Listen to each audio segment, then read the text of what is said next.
Okay, we're getting ready for the second part, the second half of our questions.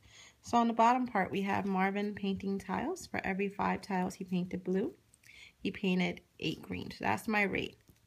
Blue and green, 5 to 8. Can I identify equivalent ratios of blue tiles to green? Create 3 equivalent ratios. That's just a ratio table. So can I just make 3 more that are equivalent, going by the same rate? So for every 5 blues, so 15, 10, 15, 20. I have 8 greens, 16, 24, 32. That's it. That's really all I need to do. I could have made it in lots of different ways, but it's just a ratio table question. Okay. A stand is selling 8 mangoes for $10. There's my rate. So those are the ones I'm going to answer questions about. Keisha said this means she can write the ratio 10 over 8.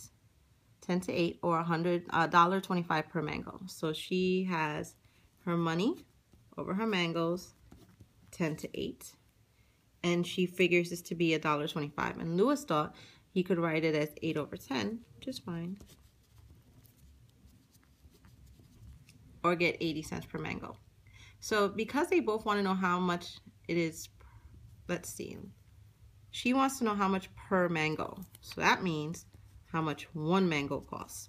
He wants to know how many mangoes he gets per dollar. So if you only had $1, how much would it cost? So both of these, it doesn't really matter to me which one is up or down, but they're both asking very different questions. So if I started off with this one, if she were to cross multiply, she gets 10 is equal to 8x. 10 divided by 8 is equal to x. And we actually do get $1.25 per mango. So Keisha's work is right. It costs $1.25 to have one mango. Lewis, when you cross multiply his, you get 8 is equal to 10x. 8 divided by 10 is 80 cents. So for every $1, he is getting 0.8 tenths of a mango. So it's not even an entire mango. So his work is actually right as well. So they both just are, they're saying two very different things to their numbers because of the way they express it. Notice it in the writing. $1.25 per mango. That's how much it costs for one mango. He's saying 8 cents per dollar. So they both are right. It's just their setups are different. The decimal kind of confuses us sometimes because it makes it look like money. And at first it looked as if he's saying it's 80 cents a mango, but you had to read the problem carefully. And you can see they're both actually right. They're just talking about different things. Okay.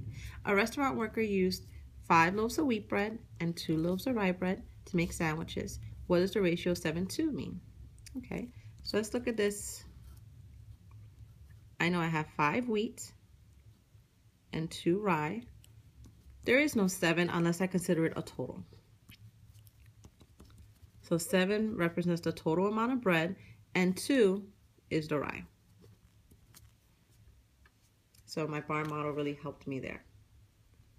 So if he used 5 loaves of wheat and 2 rye, what is the ratio of rye to wheat? So rye over wheat. All right, I know that for every 2 rye, there are 5 loaves of wheat. That's it. That's all I had to identify. The only thing that was tricky here was the order. Because in my problem, they told me wheat to rye, but then they're asking me rye to wheat. So that's what I have to provide them. All right, here's the first tricky one. I think this is the one that's going to give most of us a lot of trouble on tomorrow's quiz. I need to fill out these blanks. I only have one set rate. There are many different ways for me to solve this. I could simplify it and make it smaller numbers, but we have calculators anyway. So watch what I'm going to do. I'm going to figure out this one first. So 360 over 15. Let me get something to study on paper. And because the 10 is on the same row, I'm going to leave it there. And I'm going to set it up this way. Okay, so I hope that makes sense. Noticing the 360 is at the same spot as the other one. So when I cross multiply, I get 15x is equal to 3,600. And when you do your division, dividing it by 15, I'm actually going to get 240. So that's the first number. If I want to figure out this one, I'm going to set it up the same way. 360 over 15, and the 480 is on top for x. So when I cross multiply, I get 7,200, 360x. And when I divide that, I'm going to get 20. So it really matters that, notice I'm using the same rate each time, but when I'm setting it up, I'm making sure that my x's is where that blank is. So for the last one over here, sorry, my pen is all the way over here, 360 over 15. The 24 is in the same row as the 15, and here's my x.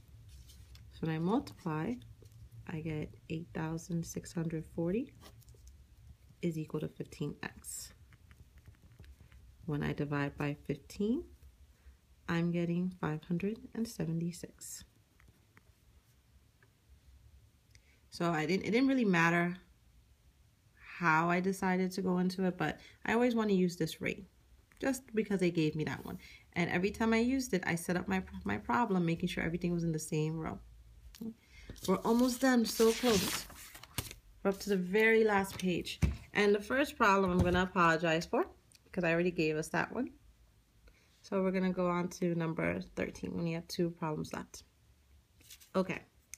Runner ran 20 miles in 150 minutes. There's my rate. How long will it take for her to run 6 miles? So miles, minutes. 20 miles, 150 minutes. Now I want to know if she runs 6 miles. So notice it's always in the same row. I can cross multiply. And when you use your calculator, you'll get 900 and 20x. 900 is equal to 20x. 900 divided by 20 is equal to x. And when you use your calculator for that, you'll get x is equal to 45. So it should take 45 minutes. Next one, how far can she run in 15 minutes? Same rate, miles, minutes, 20, 150. Now I want her to run for 15 minutes, so I go to minutes, the minutes row. And I cross multiply, I get 300 is equal to 150x. 300 divided by 150 is equal to x. X is simply equal to 2. So she runs 2 miles.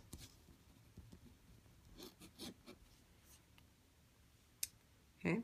How fast is she running in miles per hour? Okay. Miles, minutes. I know it gets annoying rewriting this, but it's really important for the setup because now I want to know how many per hour. That means in 1 hour. 1 hour. I don't have hours here. I have some minutes. So here's where thinking comes in. There are 60 minutes in 1 hour. So I'm going to put this at 60. I tried to trick you there. So you have to really think about it. 60 minutes makes an hour. Okay, now I can cross multiply. 1200 is equal to 150x. 1200 divided by 150 is equal to x. And you should get x is equal to 8. So she can run 8 miles. And lastly, what is her pace in minutes per mile? So she ran 1 mile.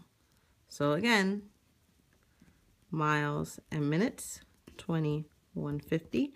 But now I want to know if she ran 1 mile. So 150, 20x.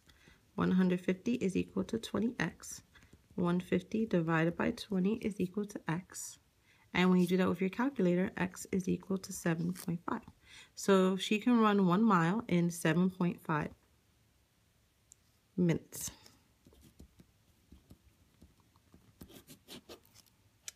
And the very, very last one. See how important it really was for me to actually set these up? Because the math never changes. It's always multiply and divide, multiply and divide. But the setup is what's going to make it accurate or not. And finally, we have a percent question. She answered 80%. Whenever you see 80%, we automatically know that it's 80 out of 100 because we're talking about a part over the whole thing. She answered 40 questions correct. So that's the part she got right. What was the total number? So that's over here. Same problem, cross multiply. 80x, 4,000. 4,000 is equal to 80x. Oops, I was going to answer it very quickly in my head because I'm using my math facts. 4,000 divided by 80. X is equal to 50. So there are 50 questions as a whole on this test.